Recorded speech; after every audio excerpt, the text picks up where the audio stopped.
नमस्कार, प्रभा साक्षी news network और आप सभी का स्वागत है।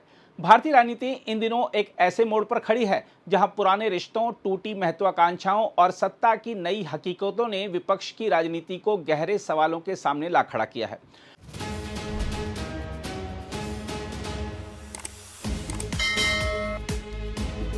पश्चिम बंगाल में ममता बनर्जी की करारी हार, महाराष्ट्र में शरद पवार की कमजोर होती पकड़ और उद्धव ठाकरे के सामने खड़ा राजनीतिक संकट अब केवल क्षेत्रीय दलों की परेशानी नहीं रह गया है, बल्कि यह पूरे विपक्ष की दिशा तय करने वाला मुद्दा बन चुका है।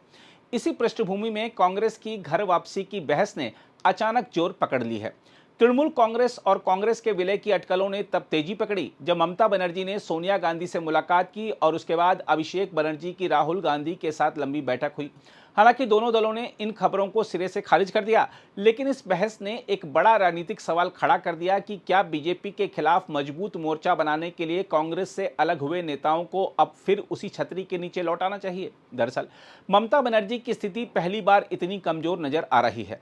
15 साल तक बंगाल की राजनीति पर एक छत्र राज करने वाली ममता की पार्टी विधानसभा चुनाव में महज 80 सीटों पर सिमट गई और बीजेपी ने राज्य में पहली बार सरकार बना ली। चुनावी हार के बाद संकट और गहरा गया। कई विधायक और करीबी सहयोगी बीजेपी के संपर्क में चले गए। पार्टी के भीतर अभिषेक बनर्जी को लेकर असंतोष खुलकर सामने आ गया। पुराने नेताओं ने आरोप लगाया कि जिन्होंने वर्षों तक पार्टी को खड़ा किया उन्हें किनारे कर दिया गया। कभी कांग्रेस को तुच्छ समझने वाली ममता बनर्जी को आखिरकार उसी कांग्रेस के दरवाजे पर दस्तक देनी पड़ी। कुछ ऐसी ही कहानी शरद पवार की भी है। राष्ट्रवादी कांग्रेस पार्टी बनाकर कांग्रेस से अलग रास्ता चुनने वाले पवार आज अपनी ही पार्टी और चुनाव चिन्ह पर नियंत्रण खो चुके हैं। अजित पवार के विद्रोह ने उनकी राजनीतिक ताकत को बुरी तरह झटका दिया था। उद्धव ठाकरे की हालत भी अलग नहीं है। शिवसेना पर नियंत्रण गंवाने के बाद अब उनके सांसदों में भी टूट हो गई है। इन घटनाओं ने यह साफ कर दिया है कि जिन क्षेत्रीय दलों को कभी अपने राज्यों में अजेय माना जाता था, वह अब बीजेपी के आक्रामक विस्तार और अंदरूनी बिखराव के सामने कमजोर पड़ रहे हैं।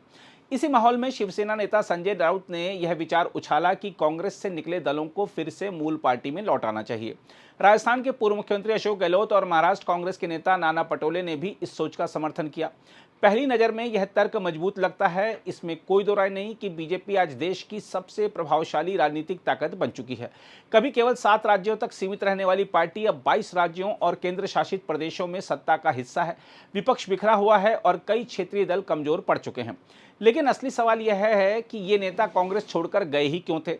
ममता बनर्जी ने वैचारिक मतभेदों के कारण कांग्रेस नहीं छोड़ी थी। उन्हें लगता था कि कांग्रेस बंगाल में वाम मोर्चे को हराने में नाकाम हो चुकी है। उन्होंने आक्रामक राजनीति का रास्ता चुना और तृणमूल कांग्रेस बनाई। नतीजा यह हुआ कि उन्होंने 34 साल पुरानी वाम सत्ता को उखाड़ फेंका। शरद पवार ने सोनिया गांधी के विदेशी मूल का मुद्दा उठाकर अलग पार्टी बनाई और महाराष्ट्र में अपनी अलग पहचान कायम की। जगन मोहन रेड्डी ने भी कांग्रेस नेतृत्व से उपेक्षा महसूस करने के बाद नई पार्टी बनाई और कुछ ही वर्षों में आंध्र प्रदेश में कांग्रेस को लगभग समाप्त कर दिया। आज हालात बदले हैं तो उसकी वजह कांग्रेस की मजबूती नहीं बल्कि बीजेपी का विस्फोटक उभार है। पहले क्षेत्रीय दल कांग्रेस की खाली होती जमीन पर फैलते थे, लेकिन अब उन्हें बीजेपी से सीधी टक्कर लेनी पड़ रही है। बीजेपी न केवल चुनाव जीत रही है बल्कि नेताओं, कार्यकर्ताओं और संगठन को भी अपने पक्ष में खींच रही है। यही वजह है कि क्षेत्रीय दलों की जमीन लगातार सिकुड़ रही है। फिर भी सवाल बना हुआ है कि क्या कांग्रेस में वापसी वास्तव में संभव है। क्या ममता बनर्जी या शरद पवार जैसे नेता दशकों तक अपनी पार्टी चलाने के बाद राहुल गांधी या मल्लिकार्जुन खड़गे के नेतृत्व में काम करना स्वीकार करेंगे। क्या उनके समर्थक इसे पचा पाएंगे। साथ ही पश्चिम बंगाल में अधीर रंजन चौधरी और ममता बनर्जी को एक मंच पर साथ काम करते देखना लगभग असंभव लगता है, क्योंकि दोनों की राजनीति ही एक दूसरे के विरोध पर खड़ी रही है। इसके अलावा विपक्षी दल पहले से ही इंडिया गठबंधन के जरिए साथ काम कर रहे हैं। लोकसभा चुनाव में कांग्रेस, तृणमूल कांग्रेस, समाजवादी पार्टी, द्रमुक, शिवसेना और राष्ट्रवादी कांग्रेस पार्टी ने अलग पहचान बनाए रखते हुए बीजेपी को कड़ी चुनौती दी थी। इससे साबित हुआ कि बीजेपी के खिलाफ एकजुटता के लिए औपचारिक विलय जरूरी नहीं है। असली समस्या राज्यों में आपसी प्रतिस्पर्धा की है, जो केवल विलय से खत्म नहीं होने वाली। सच्चाई यह है कि कांग्रेस को केवल बड़े चेहरे नहीं बल्कि मजबूत संगठन और जमीनी कार्यकर्ताओं की जरूरत है। वहीं ममता बनर्जी, शरद पवार और जगन मोहन रेड्डी जैसे नेताओं की असली ताकत उनकी क्षेत्रीय पहचान और जनता से सीधा जुड़ाव रहा है। इसलिए उनके लिए कांग्रेस में लौटना शायद राजनीतिक आत्मसमर्पण जैसा होगा। विपक्ष की राजनीति का भविष्य किसी औपचारिक विलय में नहीं बल्कि साझा रणनीति और मजबूत तालमेल में छिपाई दिखाई देता है। बहरहाल फिलहाल इतना तय नजर आता है कि बीजेपी के खिलाफ लड़ाई में विपक्षी दलों को साथ चलना ही होगा, लेकिन अपनी अलग पहचान खत्म कर कांग्रेस में समा जाना कई क्षेत्रीय नेताओं के लिए राजनीतिक आत्मघात साबित हो सकता है। वजह साफ है, कांग्रेस में आखिरकार निर्णय की धुरी एक ही परिवार के इर्द गिर्द घूमती दिखाई देती है। ऐसे में वर्षों की मेहनत से अपनी जमीन तैयार करने वाले क्षेत्रीय छत्रप बाद में खुद को हाशिए पर पाकर पछता सकते हैं।